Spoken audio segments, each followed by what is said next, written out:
신앙은 그래서 현재에 만족하지 않냐고 소망을 잃지 않습니다. 이게 신앙입니다. 그러나 신념은 그렇지 않습니다. 현재에 만족하고 현재의 대중성을, 상황적인 것을, 일시적인 것을, 이것을 추구하는 것이 신념입니다. 개혁신학은 그런 것이 아니에요. 5번째, 신앙은 하나님에 대한 지식과 인간에 대한 지식으로 이루어졌다는 것을 알고 있습니다. 그러나 그 둘 중에서 먼저가 되는 것은 하나님에 대한 지식입니다. 기독교 강요 처음 시작이 그거잖아요. 이중주식과 두지식이 나오잖아요.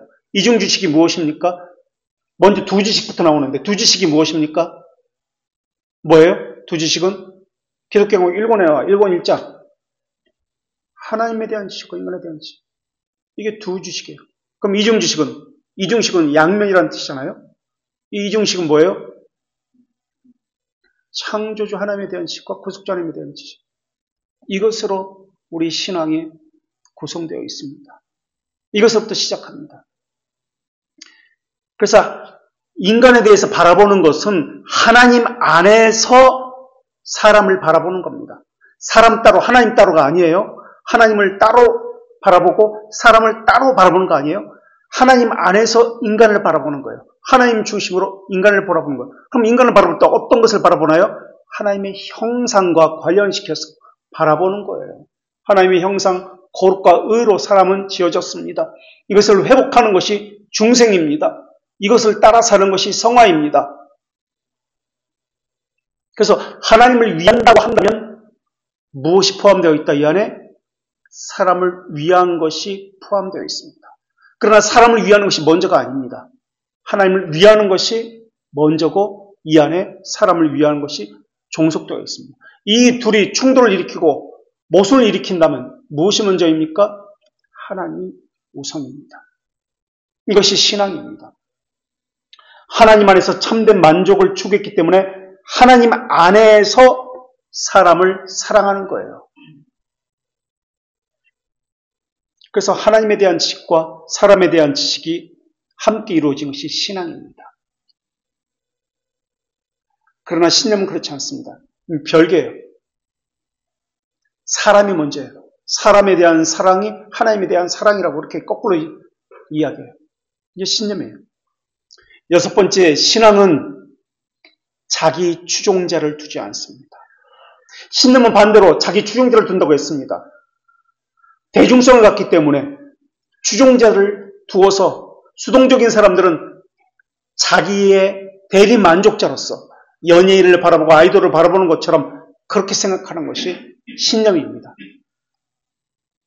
시대마다 바뀌지 않는 영원한 진리를 갖고 있기 때문에 자기 뜻에 따르지 않고 자기 내면을 늘 살피는 것이 신앙입니다. 허나 신념은 그렇지가 않아요.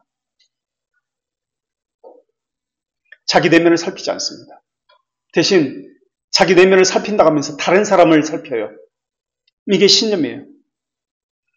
다른 사람에게 인정을 받으려고 하는 것이 신념입니다. 신앙은 사람에게 인정을 받으려고 하는 것이 아니라 하나님에게 인정을 받으려고 합니다. 사람이 아니라 하나님에게 인정을 받으려고 하는 것이 우리 개혁신앙이에요. 그러나 개혁신앙이 아닌 것은 사람에게 인정을 받으려고 합니다. 신앙은 사람에게 인정을 받으려고 자기 추종자를 만들려고 뒤에서 전화해서 이렇지 말을 옮겨서 그 사람을 자기 편으로 끌어들이려 하지 않습니다. 자기가 어떤 존재인지 알면은 자기를 부인하는 것 외에는 없어요. 자기가 죄인이라는 것을 알기 때문에 자기를 십자가에 못 박는 삶을 살지 않고는 견딜 수가 없습니다. 허나 신념은 그렇지 않습니다. 타인과 교회를 향해서 불평, 불만, 원망 이것을 통해서 추종자를 자기 편으로 이끌어들이는 거예요. 그래서 당을 짓는 겁니다. 분열을 하는 겁니다. 자기 추종자를 만들라는 것은 이간질시키는 것이고 당을 짓는 것이고 분열을 하는 것이에요. 신앙은 그렇지 않습니다. 가공된 것이 없습니다. 허탄한 것이 없습니다. 신념은 생각만 합니다. 책상에만 앉아 있습니다. 그러나 신앙은 실천적입니다. 순종적인 신앙을 삶으로 보여주는 것이 신앙입니다. 추종자를 만들지 않고 다른 사람을 선동하지 않습니다. 자기를 부인하는 것, 겸손한 것, 하나님의 뜻을 행하는 것, 하나님을 사랑하고 교회를 사랑하고 이웃을 사랑하는 것, 이것으로 나타나는 것이 신앙입니다. 그래서 신앙은 순종적이고 자기를 부인하고 움직여 행하는 것이 신앙입니다. 그래서 신앙을 가진 사람은, 개혁신앙을 가진 사람은 다른 사람의 필요가 눈에 보입니다. 교회의 필요가 눈에 보입니다. 그래서 자발적으로 움직입니다. 그래서 말하지 않아도 이것이 해야 된다고 여겨지기 때문에 행합니다. 그게 보이는 거예요. 교회의 필요가 눈에 보이는 거예요. 이게 6번째 신앙의 모습입니다. 7번째 신앙은 도금이 아니라 순금과 같습니다. 도금은 겉에만 칠한 거예요. 속과 겉이 다른 거예요. 외식을 이야기합니다. 그래서 신념은 외식적이고 겉과 속이 다릅니다. 형식적입니다.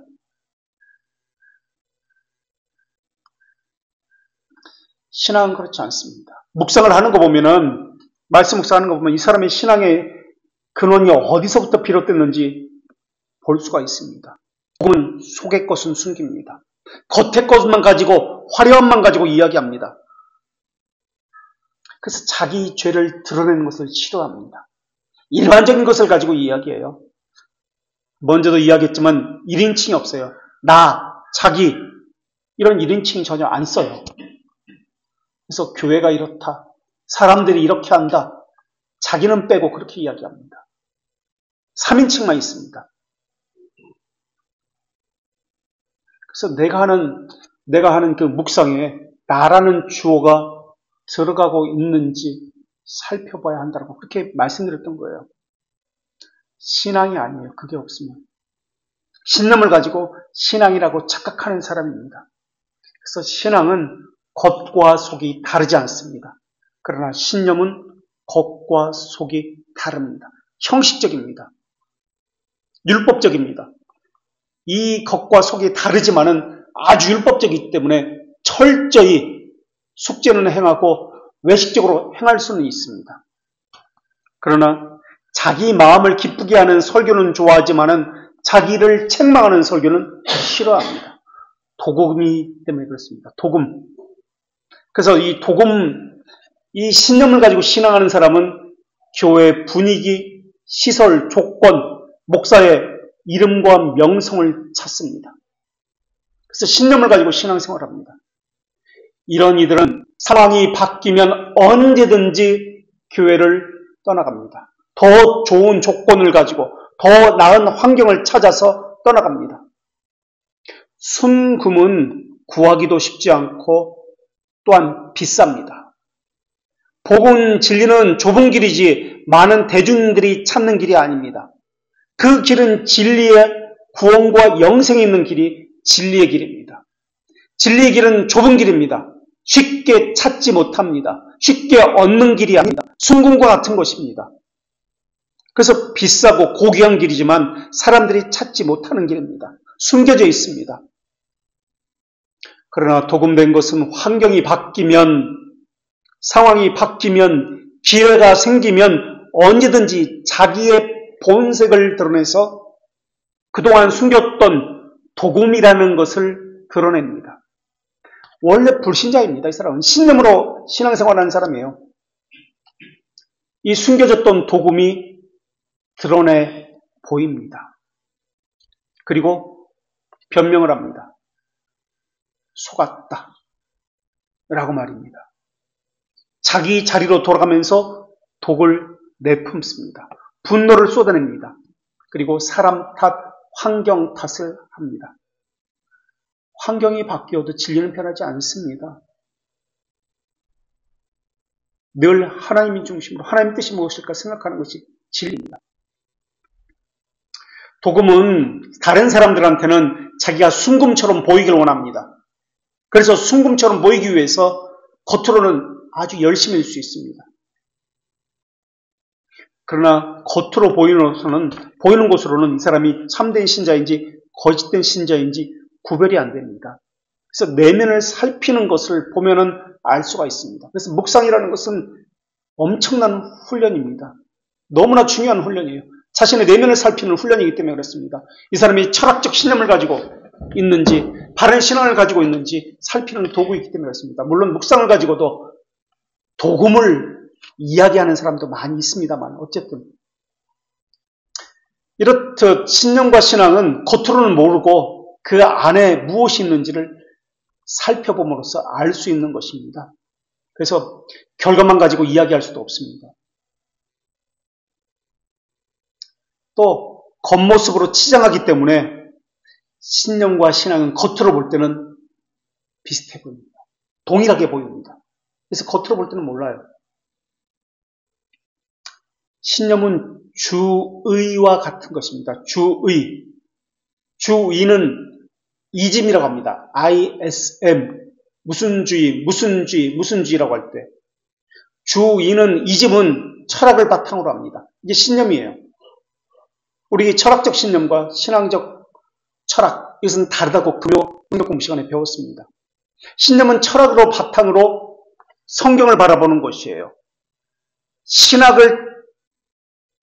신학으로 철학을 바라보는 것과 철학으로 신학을 바라보는 것은 정반대의 것이에요. 다른 거예요.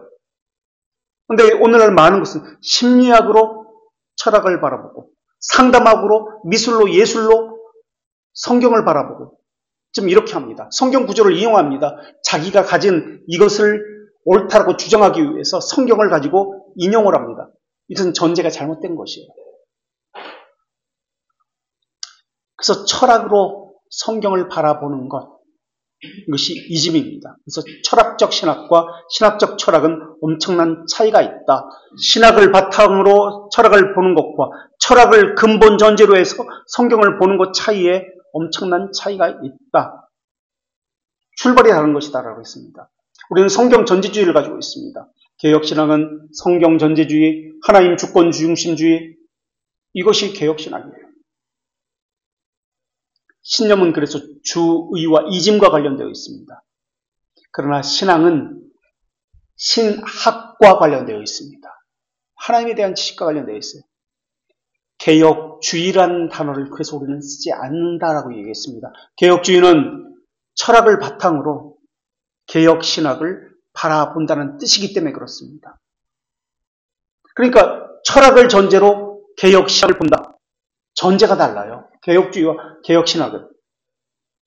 철학을 사용해서 진리를 설명해 가려고 했던 초대교회 최초의 순교자가 누구였죠? 철학적 사고를 가지고 성경을 설명하려 했던 최초의 사람은 누구였죠? 유스티누스, 순교자 유스티누스가 철학적 사고를 가지고 성경을 해석하려고 했던 사람입니다. 겉으로 볼 땐 똑같아요. 성경을 설명하니까. 그러나 전제가 다릅니다.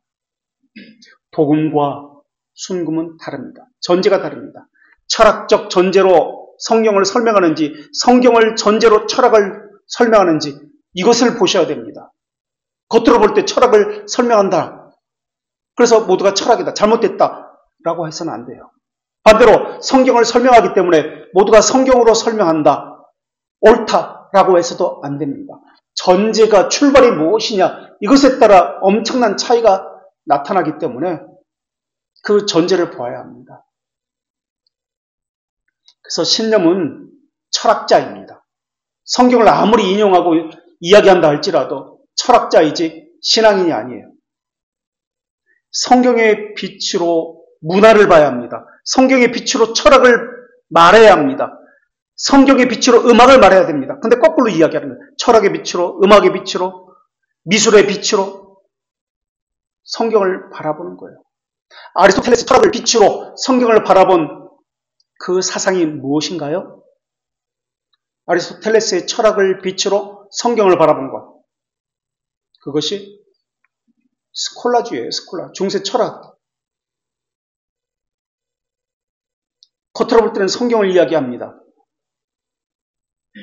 좋은 신앙을 가진 것처럼 보입니다. 그러나 그것은 도금입니다. 순금이 아니에요. 속은 납덩어리거나 구리거나 철입니다. 하나님은 겉을 보시는 분이 아니라 중심을 보시는 분이에요. 사람은 그 속을 들여다볼 수 없지만은 중심을 보시는 하나님에 의해서 그 사람이 신앙인인지 철학자인지 구분하십니다. 그래서 하나님의 때에 하나님의 방식으로 그 사람의 신앙의 양태를 드러내십니다. 알곡과 가라지인지 그 사람을 드러내십니다. 그 사람이 참된 신앙인인지 철학자인지 드러내셔요. 우리는 우리 안에 숨겨져 있는 철학적 사고를 뽑아내야 합니다. 제거해야 합니다. 한국교회는 개혁신앙이 얼마 되지 않아요. 우리 개혁신앙 얼마나 배웠고 언제부터 시작했습니까? 개혁신앙이 아닌 것으로 시작한 것이 더 횟수로는 더 많습니다. 그런데 2, 3년 개혁신앙을 배웠다고 자기가 개혁신앙인을 가졌다고요? 개혁신앙이라고요? 천만에요. 30년 동안 잘못된 신앙생활을 가지고 있었습니다. 학교에서 잘못된 성경적이지 않은 다른 세상의 문화를 가지고 생활했습니다. 그런데 2, 3년 일주일에 한 번씩 들었다고 자기가 개혁신앙이 되었다고? 아니요. 불가능해요.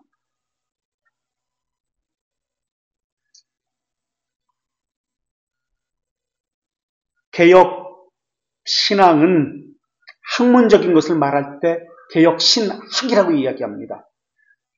이 개혁신학이 학문적인 것이 이론적인 것이 삶으로 드러날 때 개혁신앙이라고 이야기합니다. 그래서 개혁신학과 개혁신앙은 별개가 아니라 붙어 있습니다.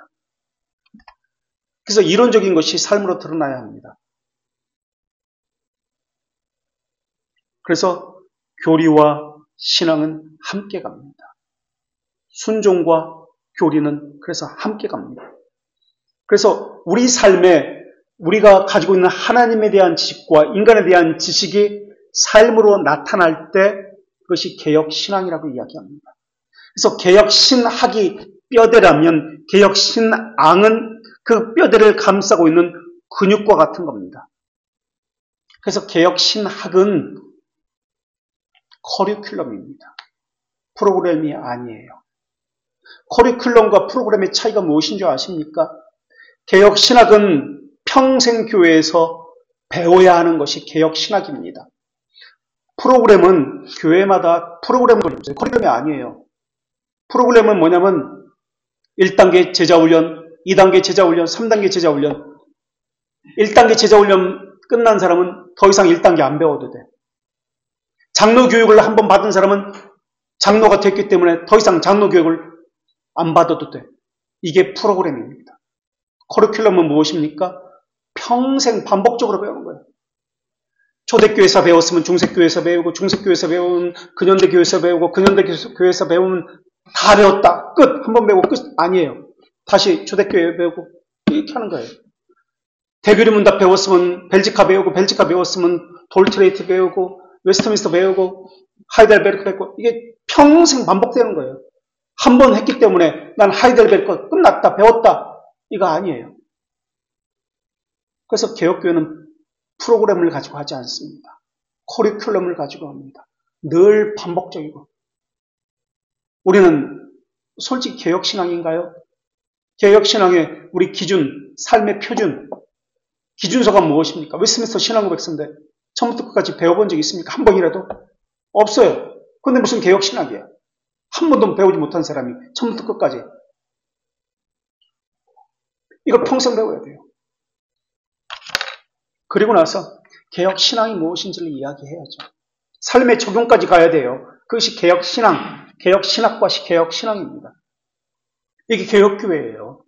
평생 프로그램이 아니라 커리큘럼을 가지고 삶에서 이것이 어떤 의미이고 내 삶에 하나님의 뜻이 무엇인지 해석하고 적용하는 것.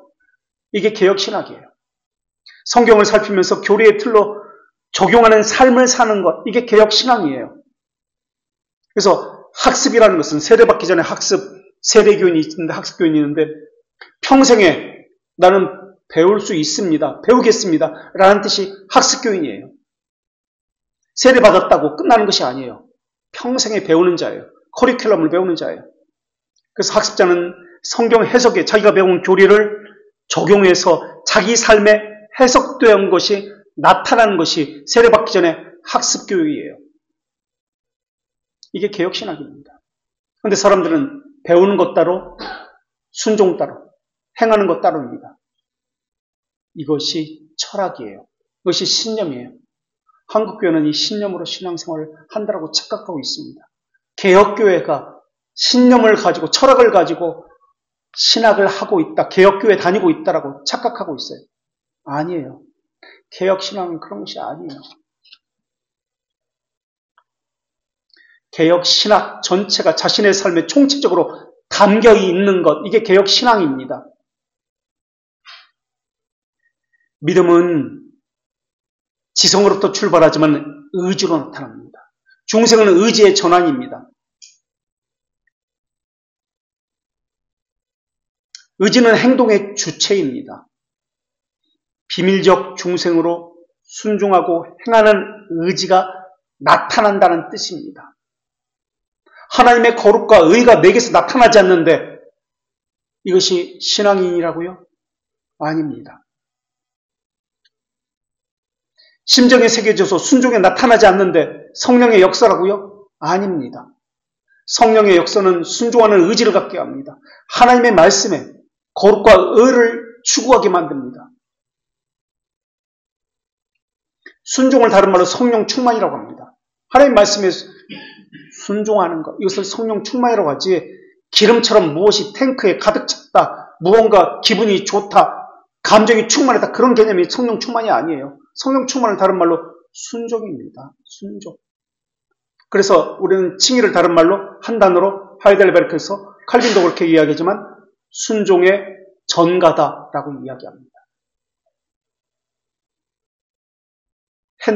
행동함이 없다, 순종함이 없다, 거짓 영의 역사입니다. 거짓 영은 하나님의 말씀을 지키지 않도록 합니다. 생각만으로 스콜라주의, 신념을 갖게 합니다. 철학을 가지고 이야기합니다. 거짓된 신앙을 가진 자들은 자기와 같은 자들을 계속해서 만들어냅니다. 그래서 대중성을 가지고 그 전체를 탁 잠식해버려요. 그래서 그 전체가 교회라 할지라도 쉽게 누룩이 부패한 것처럼 전체를 다 오염시키는 것처럼 불순종으로 오염시켜버립니다. 거짓은 거짓끼리 모여서 쉽게 이것을 다 거짓으로 물들여버립니다. 그리고 참됨은 참됨과 함께 모이기를 좋아합니다. 그래서 거짓은 거짓 교사를 추종합니다. 참됨은 참된 교사를 추종합니다. 거짓이 참된 교사를 추종하지 않습니다. 참됨이 거짓 교사를 추종하지 않습니다. 절대 함께 어울리질 못합니다. 그래서 참됨이 거짓과 참됨은 서로 반목하고 서로 어울리지를 못합니다. 조화를 이루지 못합니다. 그래서 싫어해요. 그래서 거짓이 드러나고 거짓이 쫓겨나야 합니다.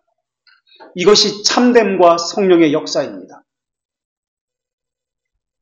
참된 신자가 너무나 소수입니다. 참된 믿음을 가진 사람이 너무나 수적으로 적습니다. 참된 교회가 이 땅에 너무나 적습니다. 참된 교회가 쉽지가 않아요. 참된 신자가, 참된 믿음이 쉽지가 않아요. 의지는 바른 이성과 바른 정서와 함께 갑니다. 그래야 참된 순종으로 나올 수 있기 때문에 그렇습니다. 교리만 배우는 것, 이거 교조주의에 빠질 수 있습니다.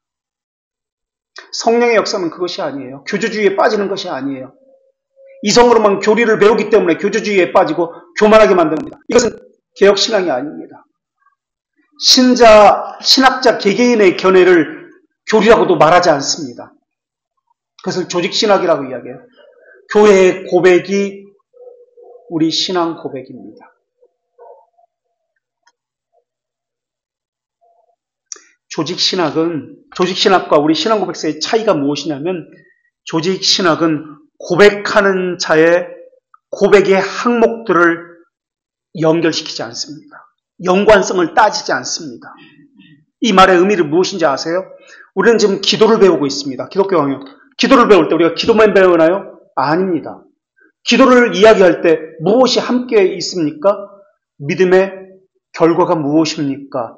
믿음의 혜택이 무엇입니까? 기도는 여기 있는데 믿음의 결과, 회개, 믿음의 혜택, 칭의, 선행, 견인, 그리스도인의 자유 뭐 등등 해가지고 기도를 연결시켜서 배웁니다. 이것과 마찬가지예요.